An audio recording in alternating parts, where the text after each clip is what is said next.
Hey guys, welcome back. Tonight, we're going to gently explore what did medieval peasants eat in a day. We'll slowly walk through a full day in the life of an ordinary medieval villager, from the quiet early morning to the simple evening meal by the hearth.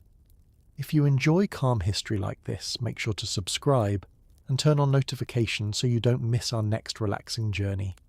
And before we begin, tell me in the comments, which city are you watching from right now? Now, take a slow breath and let's step back in time. Imagine it is very early morning. The sun has not fully risen yet. A faint grey light stretches across the fields. Mist hangs low over the farmland. The air is cool, slightly damp, and still. In a small thatched cottage at the edge of a medieval village, a peasant family begins to stir. There are no alarm clocks, no electric lights, no coffee brewing in the kitchen. The rhythm of life here follows the sun. As the first rooster calls, a farmer slowly opens his eyes. He sleeps not on a soft mattress, but on a simple straw-filled sack placed over a wooden frame. A wool blanket covers him. It is coarse, but warm enough. Beside him, his wife begins to rise as well. Their day will be long, and before they step into the fields, they must eat. But medieval peasants did not wake up to large breakfasts. There were no stacks of pancakes, no eggs and bacon, no fresh fruit from distant lands. Instead, their first meal was simple, very simple. The first meal of the day, breakfast in medieval times, was often modest. In fact, many peasants did not consider breakfast a proper meal at all. It was more like a small bite, something to prepare the body for hours of labour. The most common morning food? Bread. But not the soft white bread you might imagine. Peasant bread was dark, dense, heavy, made from barley, rye, or sometimes oats. Wheat was expensive. Fine white flour was usually reserved for the wealthy. Peasant bread was coarse and thick, sometimes baked only once or twice a week in a communal oven. It could be slightly hard, sometimes even a little stale, but it was filling, and filling was what mattered most. A slice of this dark bread, perhaps dipped in weak ale or watered-down beer, that was often enough to begin the day. Yes, even in the morning. Water was not always safe to drink. Small beer, very low in alcohol, was common. It was safer than untreated water and provided a few extra calories. Children drank it too, not strong, not intoxicating, just part of daily life. Pottage, the medieval staple. If the family had a little more food available, there might also be pottage. Pottage was not a specific recipe. It was more like a category of food, a thick stew made from whatever ingredients were available. Grains, onions, leeks, cabbage, beans, sometimes peas. Everything would be placed into a large pot, hung over the hearth fire. And here is something interesting. That pot often stayed on the fire for days. Ingredients were added gradually. The stew never completely emptied. Each day, new vegetables or grains might be stirred in. The flavour deepened over time. It was practical, efficient, and comforting. In the early morning, a small wooden bowl of warm pottage could make a big difference before heading into the cold fields. The work begins. After this light meal, the farmer steps outside.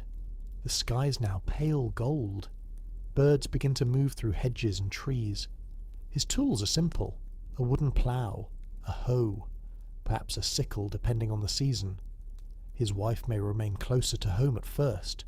She has bread to prepare, clothes to mend, water to fetch. Food preparation in medieval times was constant work.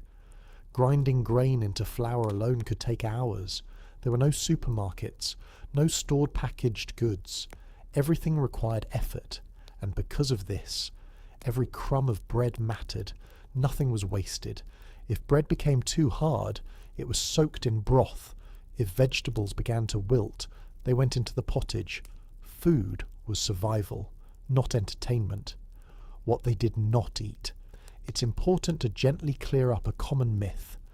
Many people imagine medieval peasants constantly eating large chunks of meat, but for most ordinary villagers, meat was rare, very rare. Animals like cows were too valuable for milk. Chickens provided eggs. Pigs were usually slaughtered only once a year. Fresh meat was more common during special occasions, harvest festivals, religious feast days, or important celebrations on an average weekday. The peasant diet was mostly plant-based. Grains formed the foundation. Vegetables added variety. Protein came from beans, peas, and occasionally cheese. It was simple, repetitive, but surprisingly nutritious when harvests were good. The role of seasons. Another important detail. Food changed depending on the season. Spring might bring fresh greens. Summer offered herbs and early vegetables. Autumn was the most abundant harvest time. Winter was the hardest. During cold months, food stores became precious. Salted vegetables, dried peas, stored grains. Fresh produce was limited, so breakfast in winter might be thinner, more modest, carefully rationed. The uncertainty of harvest shaped every meal. A bad year could mean hunger. A good year meant relief. The midday anticipation. As the morning hours pass, the farmer works steadily in the fields. His simple breakfast has long been burned away by physical labour. By late morning, his stomach begins to remind him that more food will soon be needed. Midday would bring the largest meal of the day, but that we will explore slowly in the next part. For now, imagine him pausing, wiping sweat from his brow, looking out over the open fields.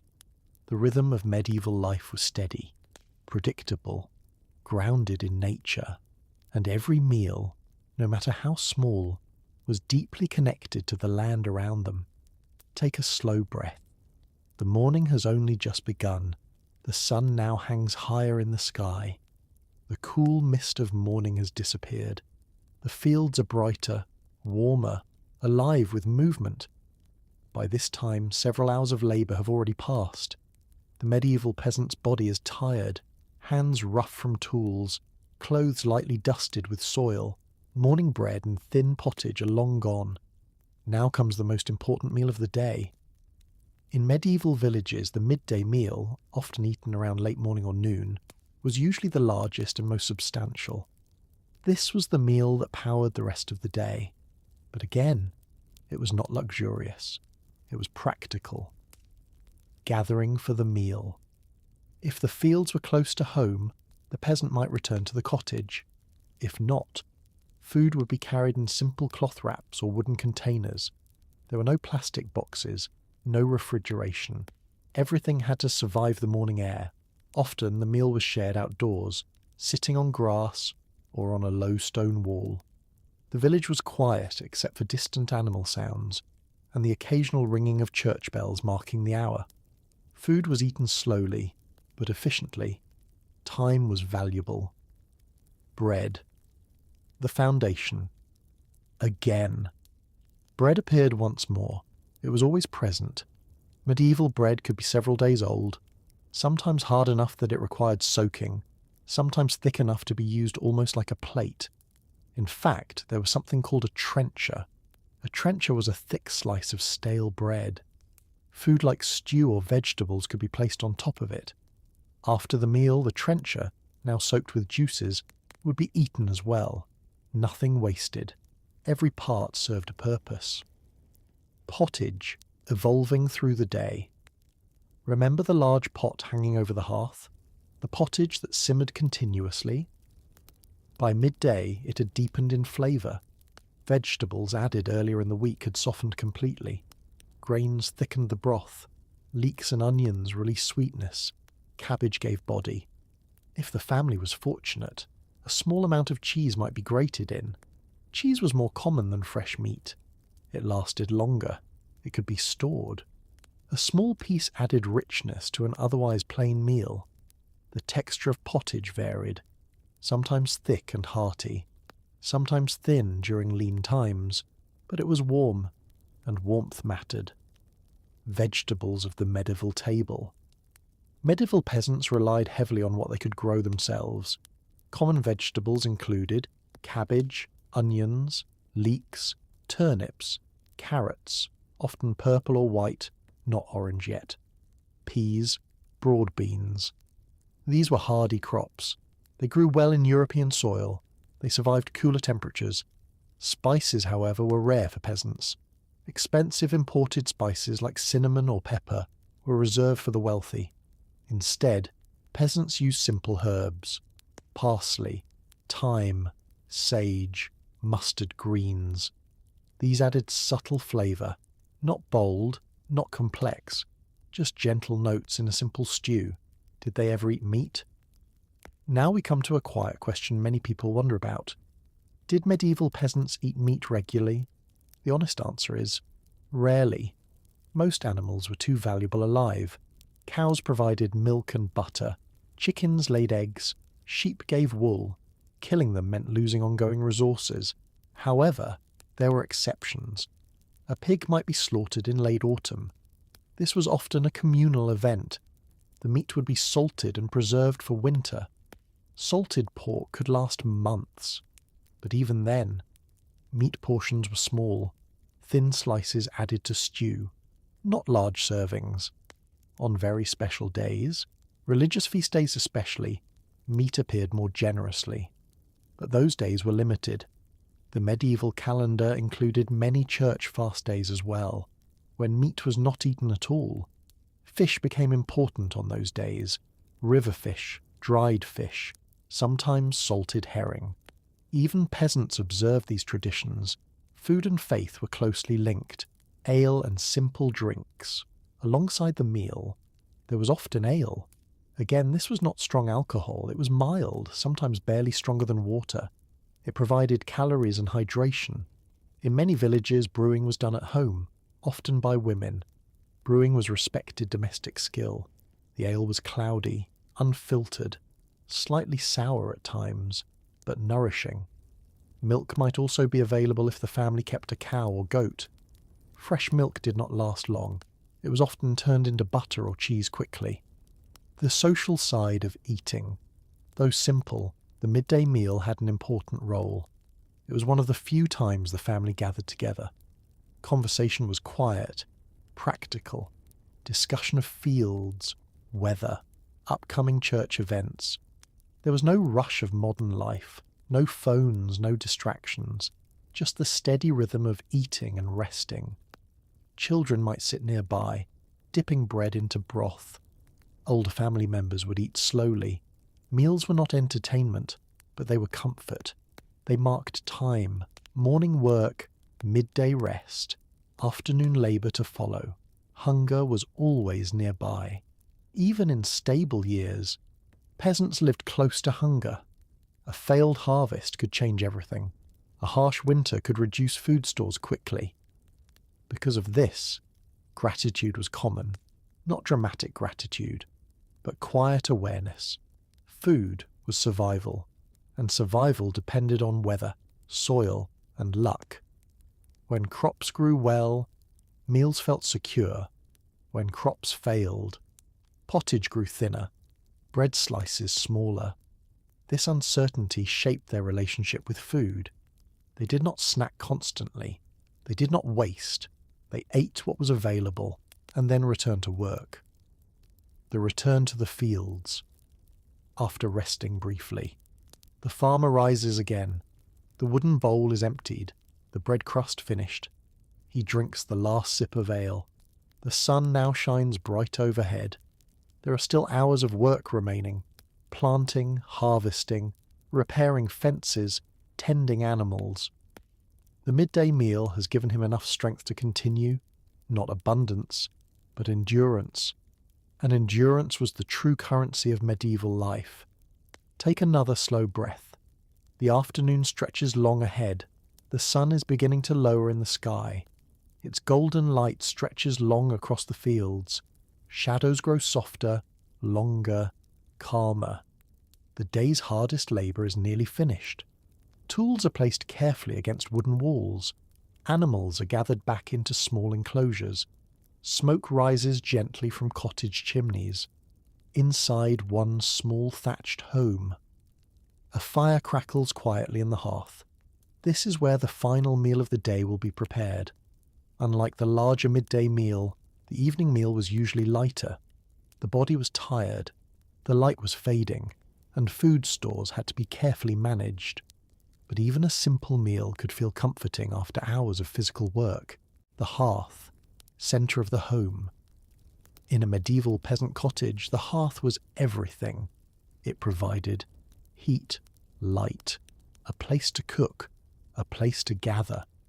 There were no separate kitchens, no ovens with temperature controls, just open flame. Above the fire, a blackened iron pot hung from a hook. It had likely been there for years.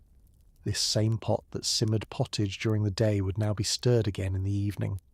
The fire would be fed with small pieces of wood or dried peat. Flames would flicker against the stone. The air inside the cottage might be slightly smoky, but warm. Very warm compared to the cold outside. What was left in the pot? Evening meals often depended on what remained. If pottage still filled the pot, it would simply be reheated. If vegetables were available, they might be added again. Sometimes cabbage, sometimes beans, sometimes barley to thicken the broth. The beauty of pottage was flexibility. It did not require exact measurements. It did not demand rare ingredients. It accepted whatever the land had provided. If a neighbour had traded a few onions, they went in. If wild herbs were gathered that afternoon, they were chopped and stirred gently into the stew.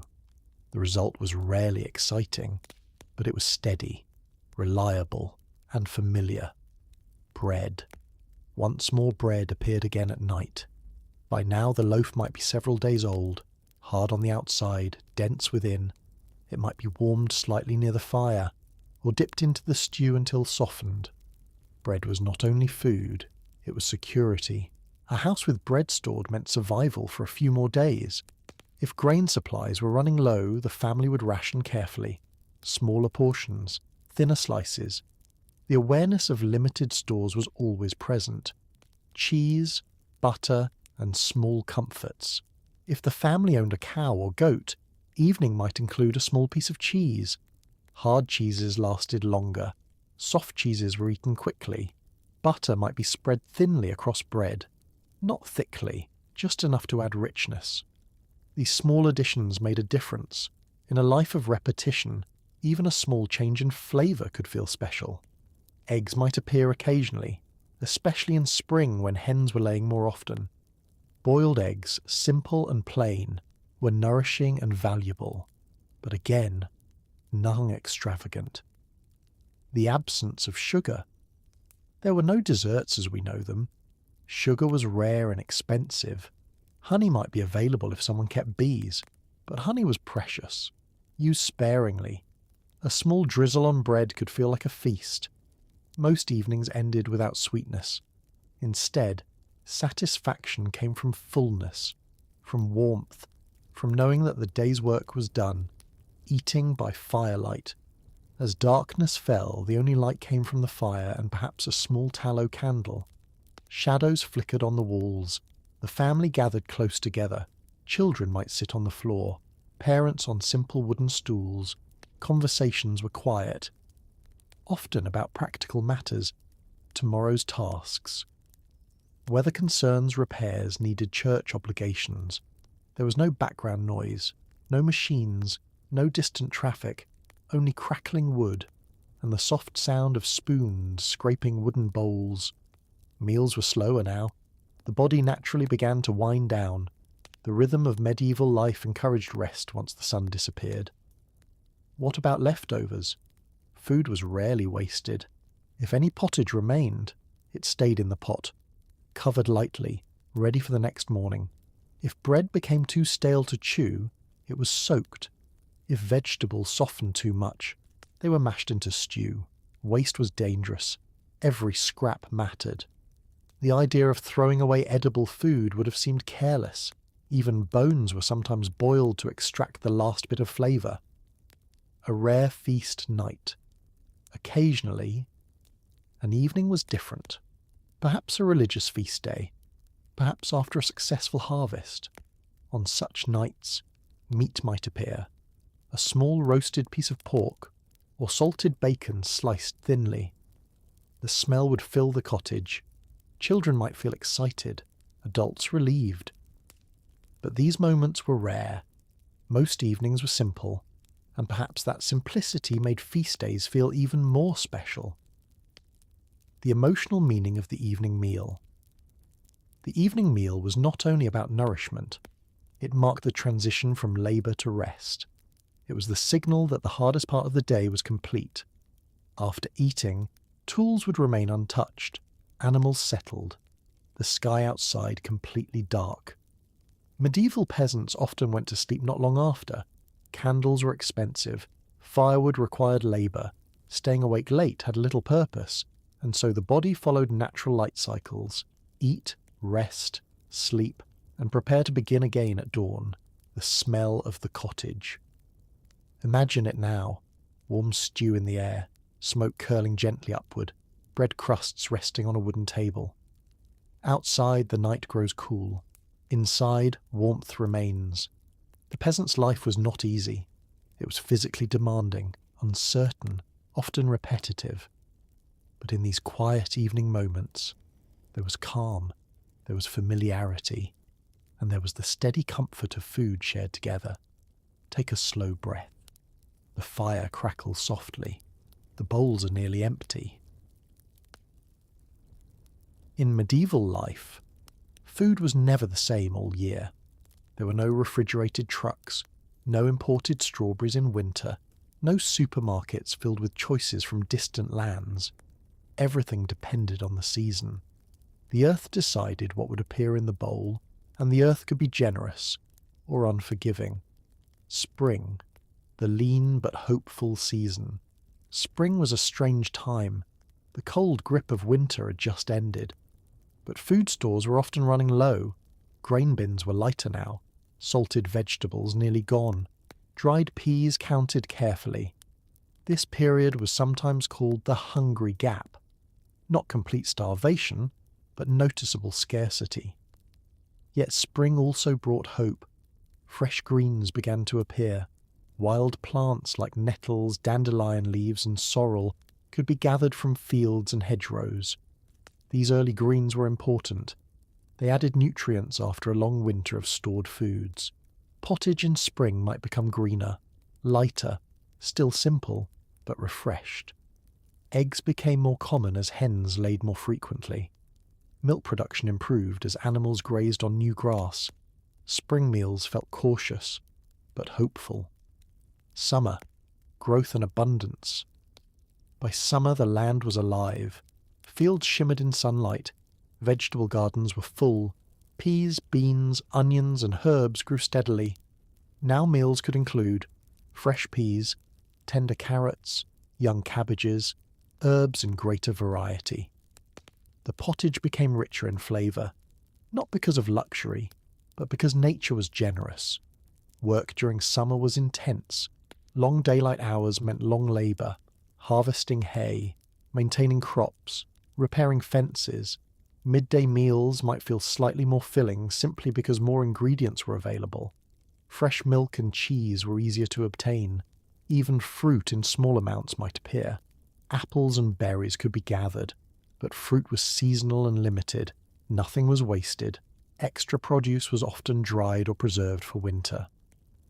Autumn, the most important season. Autumn was the most critical time of year.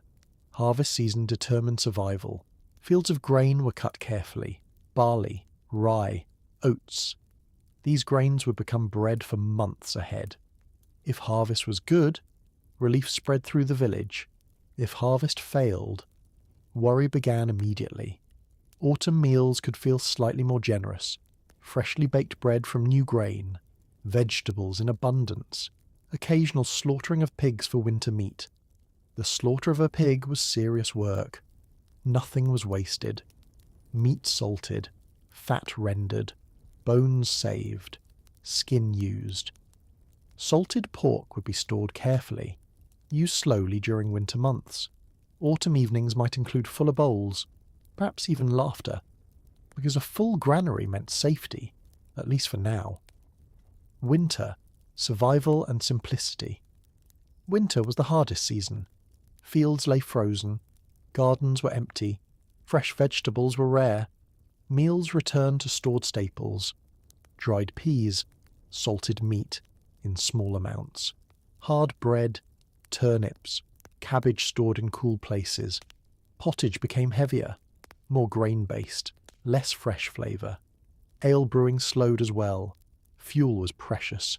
Cooking fires were maintained carefully. Hunger was closest during winter, not always extreme, but present. Portions might shrink slightly. Families were cautious. Every handful of grain mattered. Yet winter also brought closeness. Long evenings by the hearth, shared bowls, stories told softly.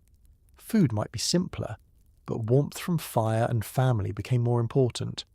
Preservation, the medieval solution. Because seasons changed so dramatically, peasants developed preservation methods. Salt was valuable. It kept meat edible for months. Drying was common too. Beans and peas dried naturally. Herbs were hung from beams. Cabbage might be fermented or stored in cool cellars. Grain was the true foundation, stored in sacks or wooden bins, protected from moisture and pests. A well-managed grain supply meant stability. A damaged supply meant fear.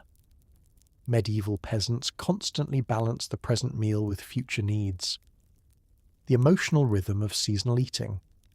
Modern life offers constant variety, but medieval life moved in cycles. Spring hunger, summer growth, autumn relief, winter endurance. Food followed this rhythm. There was comfort in predictability. Even hardship had structure. The land controlled the menu, and peasants learned patience. When fresh herbs were scarce, they waited. When bread grew thinner, they endured. And when harvest arrived safely, they felt gratitude, quiet and steady. A village in late autumn. Imagine now, late autumn. Golden leaves scattered across damp ground, the air crisp. Inside a cottage, fresh grain bread rests on a wooden board. Salted pork hangs from a beam. A pot of thick stew simmers slowly. The family knows winter is coming, but tonight there is enough. The bowls are fuller, the mood calmer. Outside, wind brushes against the thatched roof. Inside, warmth remains. Food has once again marked the passing of time. Take a slow breath. The seasons continue their steady turning. In medieval Europe, food was not only shaped by the land, it was also shaped by faith. The church played a central role in daily life. Church bells marked the hours, holy days marked the seasons, and religious rules often shaped what people could and could not eat. For a medieval peasant, the calendar was not divided only by months, but by feast days and fast days. The many fast days. One of the most surprising facts about medieval life is how many days were dedicated to fasting. In some regions, nearly 1/3 of the year included restrictions on eating meat. Wednesdays, Fridays, the long season of Lent, Advent before Christmas. On these days, meat from warm-blooded animals was avoided. For peasants who already ate little meat, this rule did not always change daily life dramatically, but it did shape what appeared in the bowl. Fish on the table. During fasting days, fish became important. Even poor villagers tried to obtain fish if possible.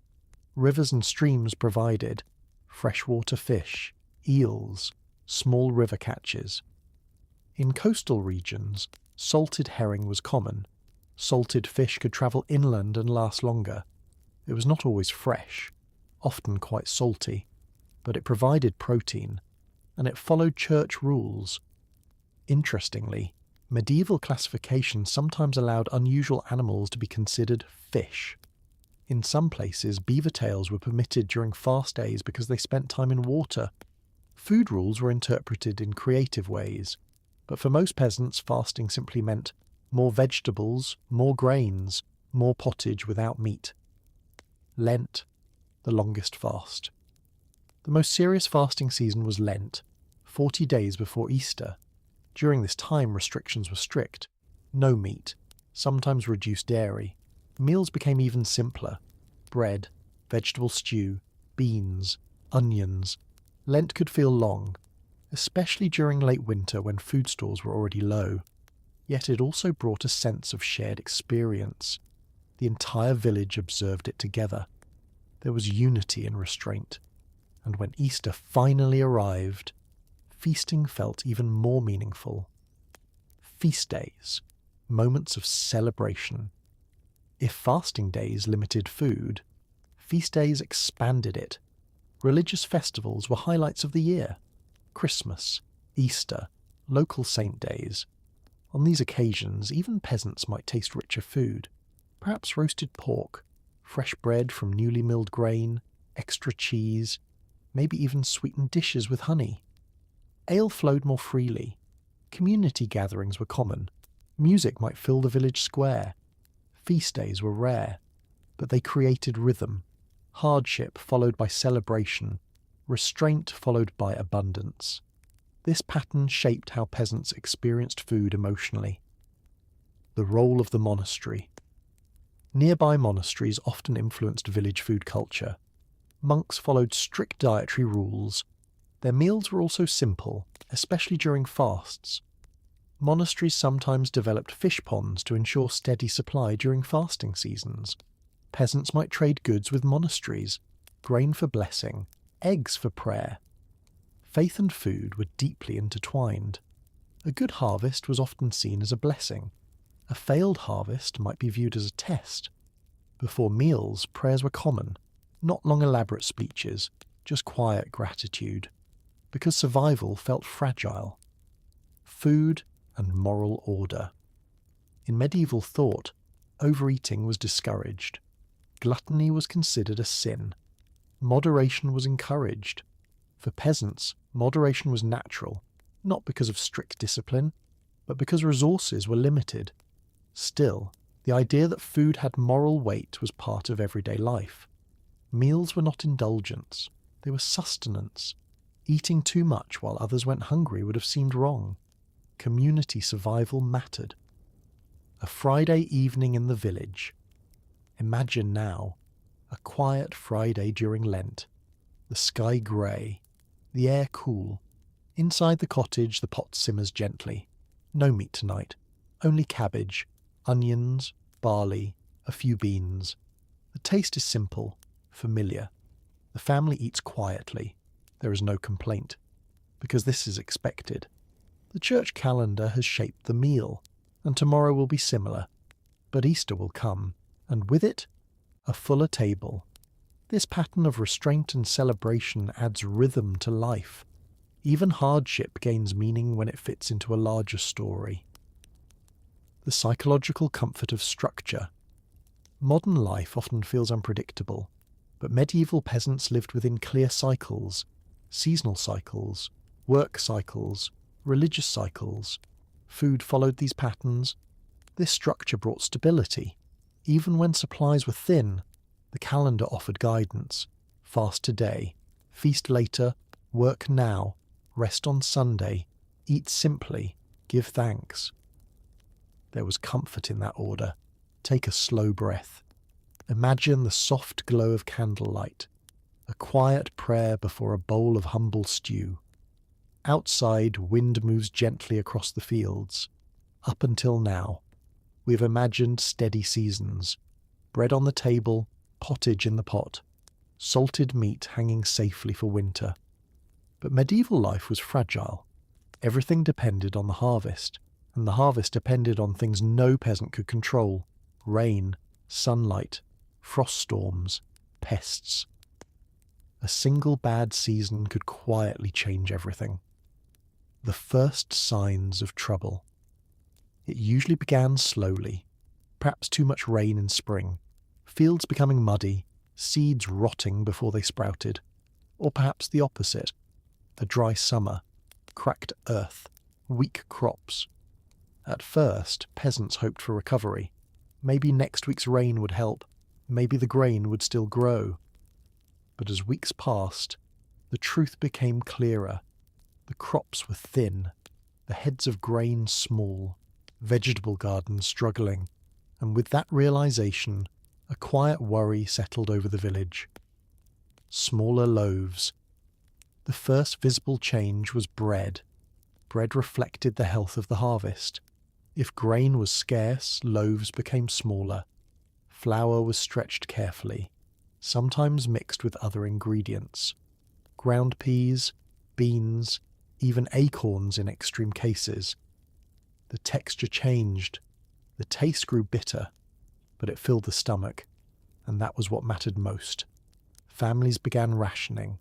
One less slice per meal, thinner portions of pottage, ale watered down more than usual. Nothing dramatic at first, just careful adjustments. Stretching the pottage. The ever-present pot over the hearth became thinner, more water added, fewer vegetables available, salted meat saved strictly for special days, sometimes no meat at all for weeks. Beans became essential. They were hardy, reliable. If stored properly, they could last. But even beans could run low. Wild plants became more important during hard years. People gathered nettles, wild garlic, roots, berries, if in season. Knowledge of local plants could mean survival. Older villagers often knew the land best. Experience became valuable. The feeling of hunger. Hunger in medieval life was not always sudden starvation. It was often a quiet, constant awareness, a hollow feeling, a smaller portion than yesterday. Children asking for more bread and being told gently that there was none. Adults often ate less so children could eat more. Work did not stop. Fields still needed tending. Animals still needed care. But energy felt lower, movement slower, even conversation quieter. Hunger softened voices. It reduced laughter. It made evenings more serious. Community support villages were small communities. When one family struggled, others sometimes helped. Grain could be shared carefully, not generously, because everyone feared scarcity, but enough to keep neighbours alive. The church also played a role. Monasteries sometimes distributed food during extreme shortages. Charity was encouraged. Yet even communal support had limits. If the entire harvest failed across a region, everyone suffered together. Severe famine years. There were rare years when crop failure was widespread. Rain for months, flooded fields, or extreme cold destroying growing seasons. In such times, hunger became sharper. Livestock might be slaughtered early. Seed grain, meant for next year's planting, might be eaten. A desperate choice. Eating the future to survive the present. In severe cases, people travelled to other villages seeking food, but travel was difficult, and resources were limited everywhere. Thankfully, such extreme famines were not constant. They were periods of crisis, not daily life. Still, the memory of them shaped behaviour. Even during good years, peasants remembered hard ones. That memory created caution, gratitude in good years. Because hunger was possible, abundance felt precious. When harvest returned strong after a bad year, relief spread deeply. Bread felt thicker, pottage fuller, salted meat hung safely once again. The village mood lifted. Gratitude was not loud celebration. It was quiet comfort. A softer tone at dinner, a longer rest after work. Perhaps even a song hummed near the hearth. The memory of hunger made food more meaningful. Children and growing bodies. Hunger affected children most. Growing bodies needed energy. In lean years, children sometimes appeared thinner, but families prioritized them whenever possible. A parent might quietly give up their own portion. No dramatic speeches, just silent sacrifice. Medieval peasants lived close to the edge of survival, but they also lived with strong family bonds. Food was shared carefully, and decisions were made thoughtfully. The resilience of routine.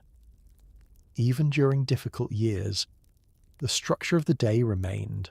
Morning bread, midday pottage, evening meal, even if portions were small, routine gave stability. It reminded people that life continued, that seasons turned, that next year might be better. This resilience was powerful. Peasants endured not because life was easy, but because life was familiar, predictable in its rhythms. A quiet winter night in a lean year. Imagine now, a cold winter evening after a poor harvest. The cottage is warm but quiet. The pot contains mostly broth. A few beans float near the surface. Bread slices are thin. The family eats slowly. No one complains, because everyone understands. Outside, wind moves across frozen fields. Inside, the fire glows softly. Hunger is present, but so is hope, because spring will come again, and with it, another chance. Take a slow breath. The medieval peasant's life was simple, but never guaranteed. In a small medieval village, children were everywhere, running between cottages, helping in fields, carrying small bundles of wood, watching animals graze. But when it came to food, did children eat differently from adults? The gentle answer is, not very differently. Medieval peasants did not prepare special kids' meals. There were no separate plates of soft snacks or sweet treats. Children ate what the family ate, but the way they experienced food was slightly different. The first years of life. In the earliest months, most babies were breastfed. Mother's milk was the safest and most reliable food. It required no preparation, no storage, no cost. In poorer families, breastfeeding often continued for a long time, sometimes 2 years or more. This was practical. It reduced the need for extra food during fragile early childhood. If a mother could not feed her baby, animal milk might be used. But this carried risks. Milk spoiled quickly. There was no refrigeration, so breastfeeding was common and important. Weaning, moving to solid food. As children grew older, they were slowly introduced to solid foods. The first foods were usually soft and simple. Thin pottage, mashed vegetables, soaked bread. Hard crusts were softened in broth. Everything needed to be easy to chew. There were no jars of prepared baby food, no carefully blended purees. Parents used what they had. Often, a small portion from the main pot was set aside and mashed more thoroughly. Gradually, children joined family meals fully, sitting close to parents near the hearth, holding small wooden bowls, bread for growing bodies.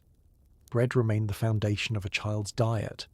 The same dark rye or barley bread adults ate was given to children, sometimes dipped in ale or milk to soften it. Ale for children was very weak, more like fermented grain water than modern beer. It was safer than untreated water. Children became used to this taste early. Sweetness was rare.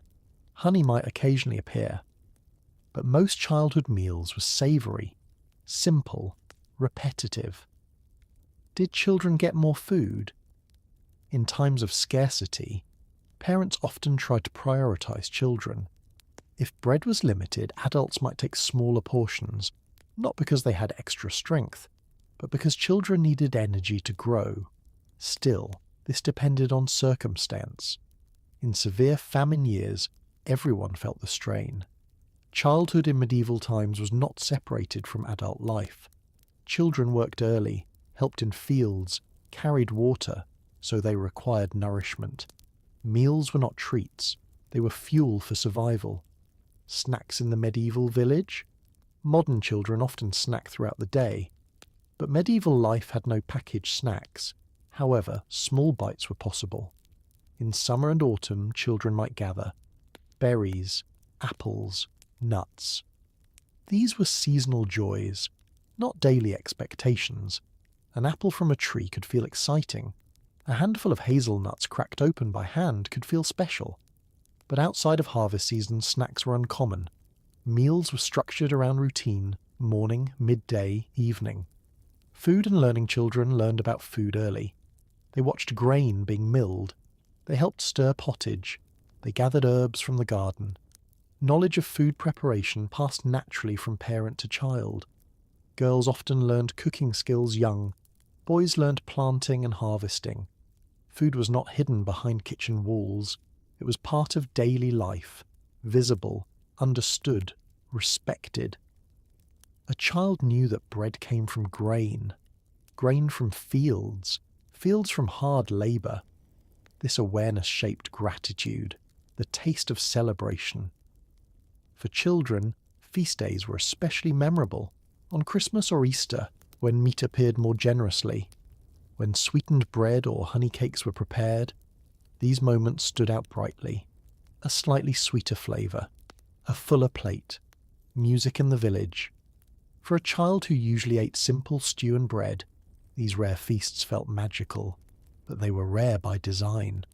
Rarity made them special. Hunger through a child's eyes.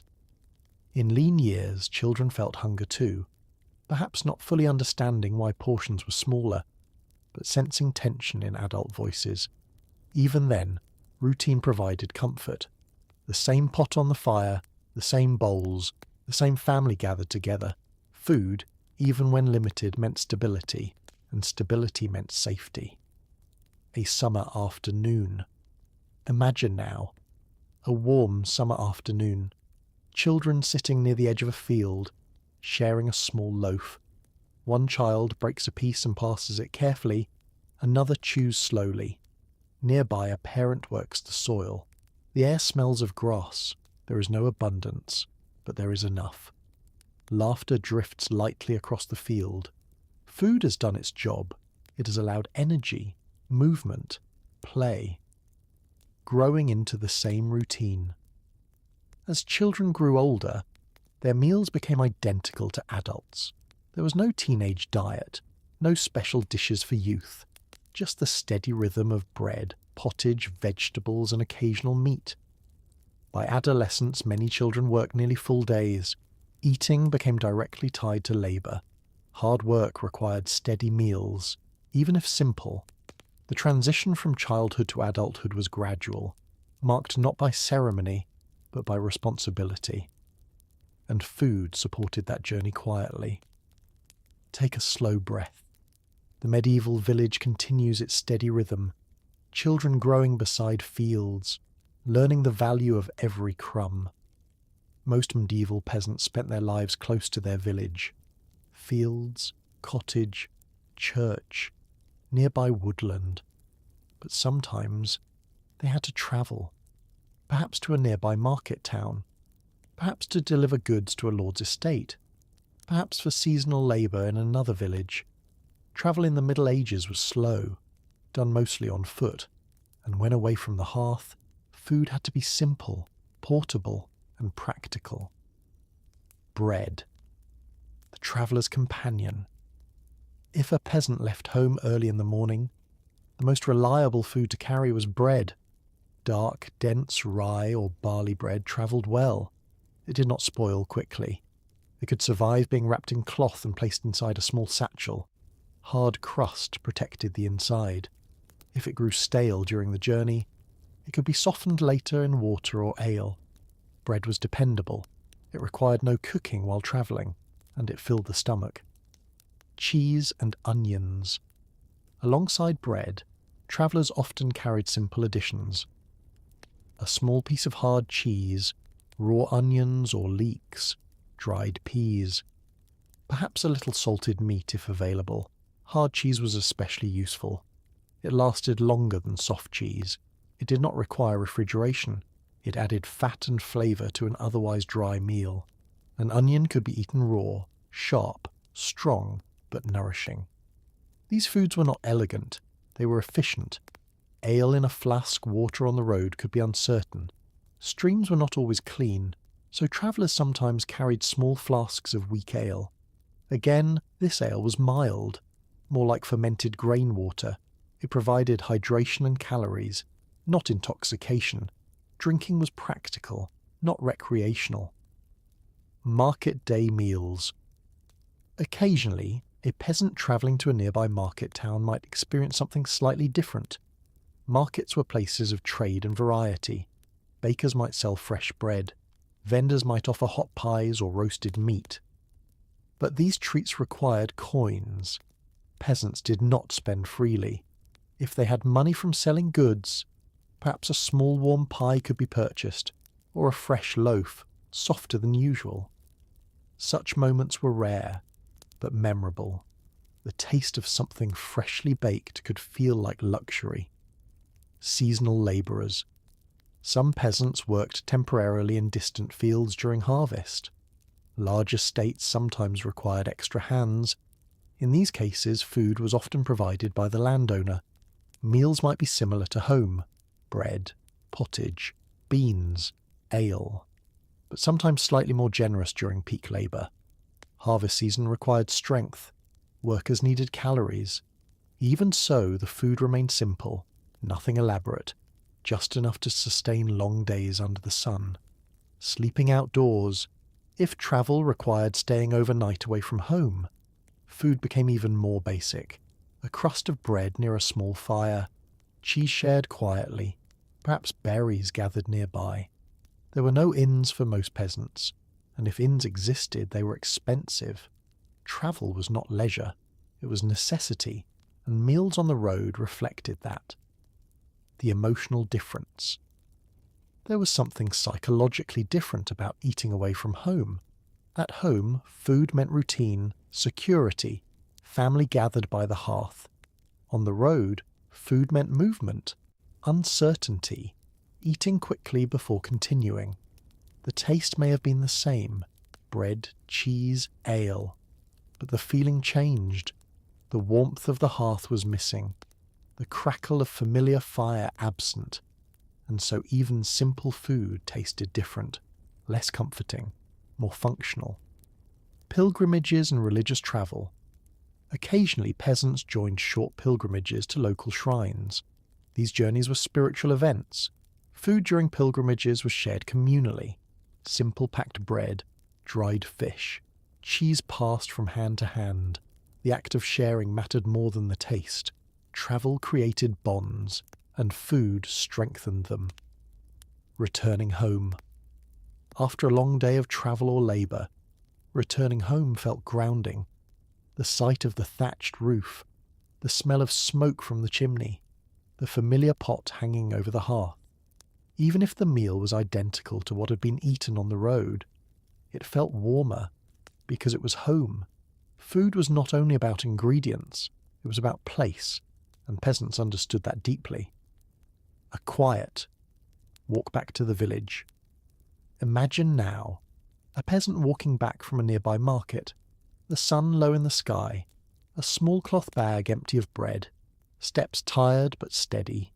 Soon the cottage will appear ahead, and inside a pot of pottage will be waiting. The meal will be simple, but it will be eaten near the hearth, with family, and that makes all the difference.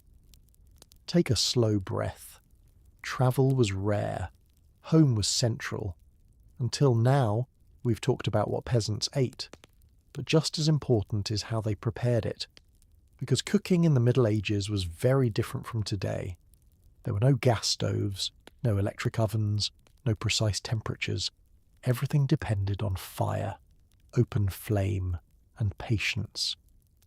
The hearth, the true kitchen. In most peasant cottages, the hearth sat at the centre of the home. It was not just for cooking, it was for warmth, for light, for gathering. The fire rarely went completely out. Keeping embers alive overnight saved time and effort the next morning. Wood had to be gathered, peat sometimes used in certain regions. Fuel was labour, so fire was respected. Above the flames, a heavy iron pot hung from a hook or chain. This pot was used daily, for boiling grains, for simmering vegetables, for reheating leftovers. It darkened over time, covered in soot, but it was reliable. Boiling, the most common method. The simplest and most practical way to cook food was boiling. Boiling required a pot, water, heat. And most peasant meals fit this method perfectly. Grains softened in hot water. Beans became edible after long simmering. Vegetables blended together into thick pottage. Boiling allowed many ingredients to combine. It was efficient. It required less attention than roasting, and it reduced the risk of burning scarce food. Pottage, again, was ideal for this. Everything went into the pot, and time did the rest.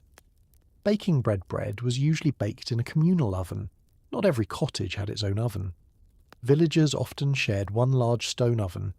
Baking days were organised carefully. Dough prepared at home, then carried to the oven. The oven would be heated with wood. Once hot enough, embers were removed, loaves placed inside, and the door sealed. Bread baked slowly and retained heat. The smell must have filled the village, warm, earthy, comforting. When loaves emerged, they were often dark and dense, but fresh bread was something special, even if eaten sparingly. Roasting, less common for peasants. Roasting required more fuel and attention, and meat was rare, so roasting was less common in everyday peasant life. When a pig was slaughtered in autumn, some meat might be roasted over an open flame, spitted on a simple wooden or metal rod, turned slowly by hand. The smell would travel far. But these moments were occasional, reserved for special days. Most cooking remained simple and boiled. Grinding grain. Before bread could be baked, grain had to be milled. Some villages had water mills, others relied on hand grinding with stone tools. Grinding grain was physical work, repetitive, slow. The resulting flour was coarse, sometimes containing small bits of husk. This made bread dense and heavy, but nutritious. Nothing was refined, everything was used. No recipes. Only experienced medieval peasants did not follow written recipes. Measurements were not precise. There were no cups or scales.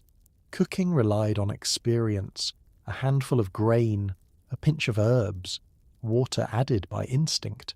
Children learned by watching, by stirring the pot, by feeling dough between their fingers. Food was not about perfection, it was about nourishment. Utensils and tools. Cooking tools were simple. Wooden spoons, clay bowls, iron knives, wooden trenchers. Metal was expensive, so most items were wood or clay. Bowls were reused daily. Spoons passed from parent to child. Knives were valuable tools used carefully. There were no forks at the peasant table in early medieval times. Food was eaten with fingers or spoons, simple, direct. Smoke and flavour. Open fires created smoke. That smoke entered the cottage, sometimes escaping through a hole in the roof, sometimes lingering. Over time, smoke darkened wooden beams. It also influenced flavour. Meat hung in cottages absorbed smoky notes. Even daily cooking had a faint smoky taste. It became normal, familiar, part of home. The pace of cooking. Modern cooking can be rushed, but medieval cooking followed fire's rhythm. Water took time to boil. Beans required hours. Bread baking depended on oven heat. There was no quick adjustment, no turning a knob higher. Patience was necessary. Meals were not instant. They were prepared slowly. And that slowness shaped daily life. A quiet evening in the kitchen. Imagine now, a small cottage at dusk, a pot gently bubbling, a wooden spoon stirring in slow circles, steam rising softly, the smell of cabbage and barley.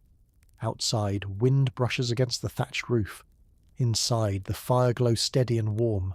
Cooking is not dramatic, not complex, but steady, repetitive, comforting. Every meal prepared with the same tools, the same fire, the same quiet care. Take a slow breath. The pot continues to simmer. Over these quiet hours we've explored what medieval peasants ate. Morning bread, midday pottage, evening meals by the hearth, seasonal harvests, fasting days, children's portions, travel food, and even the shadow of hunger. But now, as the night settles in, we can ask a deeper question. What did food truly mean to them? Food was stability. For a medieval peasant, food was not entertainment. It wasn't variety. It wasn't indulgence. It wasn't choice. it was stability. A full grain store meant safety. A hanging piece of salted pork meant security. A pot simmering over the hearth meant the family would rest tonight without fear. In a world without supermarkets, refrigeration, or global trade, food was directly tied to survival. Every bite connected back to the land. Food meant time. Food marked the passing of hours. Morning bread meant the day was beginning. Midday pottage meant work paused. Evening stew meant rest was near. Meals were anchors in a physically demanding life. They divided labour from recovery, light from darkness, work from sleep. In many ways, food structured the entire day. Food meant community peasants rarely ate alone. Families gathered around wooden bowls.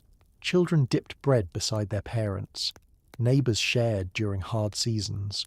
On feast days, the entire village celebrated together. Even fasting days were communal. Everyone abstained. Everyone waited. Everyone anticipated the next celebration. Food created shared rhythm, shared endurance, shared gratitude. Food meant memory. A good harvest year would be remembered. So this is like the year when the grain was strong. A harsh winter would also be remembered. The winter when bread grew thin. Food marked history, not through written records, but through lived experience. Grandparents told children stories of lean years, of feasts long ago, of the time when the harvest came just in time. Memory was stored in the body, in hunger and fullness. A simpler relationship with food. Modern life offers constant options, but medieval peasants lived with repetition.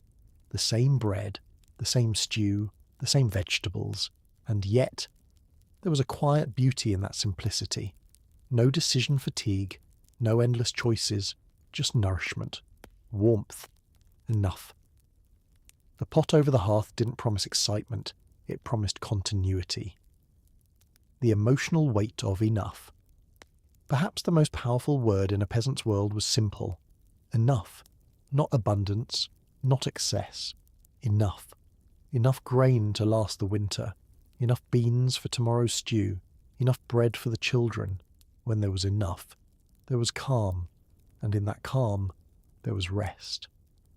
A final evening in the cottage. Now imagine one final scene. The cottage is dim, only embers glow, bowls are empty. The wooden spoon rests against the pot. Outside, the wind moves softly across dark fields. Inside, a family lies sleeping beneath wool blankets. Their stomachs are not overly full, but they are not empty.